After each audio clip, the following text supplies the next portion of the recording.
Hi everyone. तो कैसे हैं मेरे प्यारे सहपाठियों एवं दोस्तों। तो यदि आप बीपीएससी टीआरई 4 मैथ्स क्लास 9-10 की तैयारी कर रहे हैं तो ये वीडियो बिना स्किप किए हुए लास्ट तक जरूर देखिए। इसमें एक बहुत ही वीवीआई कंसेप्ट के बारे में बताया गया है। तो चलिए बिना टाइम गवाए हुए हम लोग इस कंसेप्ट को समझते हैं। तो देखिए कॉन्सेप्ट 1 क्या कह रहा है कि यदि आपका दो लाइन पैरेलल हो, यानी ए बी पैरेलल हो सी डी का।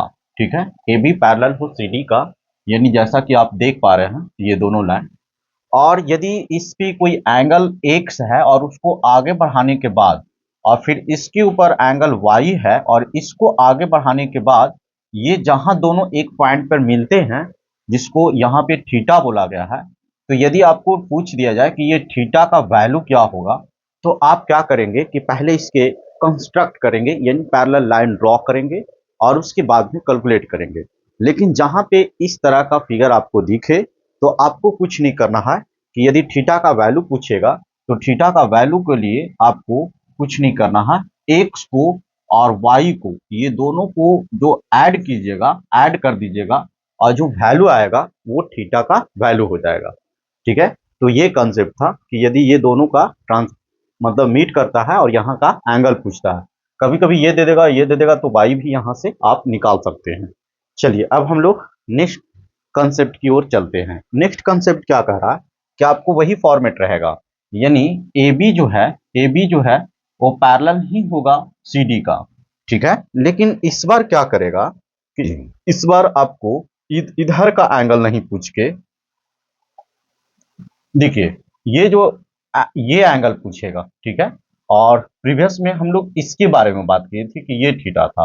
तो अगर जो आपको इधर ये एंगल पूछ दे, ये एंगल पूछ दे, तो इसके लिए कुछ नहीं करना है कि यदि यहां से थीटा का वैल्यू आपसे पूछेगा तो आप इसको क्या करेंगे कि 360 और माइनस में ये दोनों जो एंगल आपका गिवन है ये दोनों को ऐड करके और 360 में सब्ट्रैक्ट कर देंगे। आपको आसानी से ये थीटा का वैल्यू आपको मिल जाएगा। ठीक है, तो ये कंसेप्ट नंबर 2 था। तो हम लोग इस वीडियो में कंसेप्ट 1 और कंसेप्ट 2 की बात किए। अब हम लोग इस पे क्वेश्चन देखते हैं कि क्वेश्चन किस प्रकार पूछता है। तो देखिए क्वेश्चन नंबर 1, आपको ये जो है ना एक्स का वैल्यू दिया हुआ है, वाई का वैल्यू दिया हुआ है और यहाँ पे थीटा आपको पूछा जा रहा है कि थीटा का वैल्यू क्या होगा। थीटा फाइंड आउट करने के लिए आपको कहा जा रहा है और जैसा कि ऑप्शन ए बी सी आपको दिया हुआ है। तो मैंने अभी कंसेप्ट नंबर 1 में बताया कि यदि इस तरह से आपको गिवन है फिगर और इसमें थीटा पूछ रहा है तो आप क्या करेंगे कि थीटा निकालने के लिए ये दोनों को ऐड कर देंगे, यानी 52। तो ये दोनों को ऐड करेंगे तो आपका वैल्यू जो हो जाएगा वो 86 हो जाएगा। ऑप्शन नंबर ए 76 है, बी 86 है। तो इस तरह से बी जो है वो इस क्वेश्चन के लिए राइट आंसर होगा। अब हम लोग जो कंसेप्ट नंबर 2 पढ़े थे जो कि इधर का एंगल था, तो इसको हम लोग कैसे निकालते हैं। तो देखिए इसमें हम लोग समझे थे कि यदि थीटा पूछेगा तो थीटा के लिए कुछ नहीं करना है कि 360 में से ये दोनों को ऐड करके और इसको सब्ट्रैक्ट कर देना है, यहाँ पे थीटा आपको मिल जाएगा। तो देखिए ये 360 हो गया और यहाँ पे x जो है वो 50 है और y आपको 40 है। तो ये दोनों को ऐड कीजिएगा तो ये 90 होगा और इसमें से सब्ट्रैक्ट कीजिएगा तो ये 270 हो जाएगा। अब देखिए राइट आंसर जो है ऑप्शन ए में 90 है, बी में 130 है और सी में 270 है। तो इस तरह से इस क्वेश्चन का राइट आंसर जो होगा वो 270 हो जाएगा और सी नंबर। ठीक है, तो आशा है कि आपको ये कॉन्सेप्ट समझ में आ गया होगा और आप धड़ाक अपने एग्जाम में इसको अप्लाई करेंगे।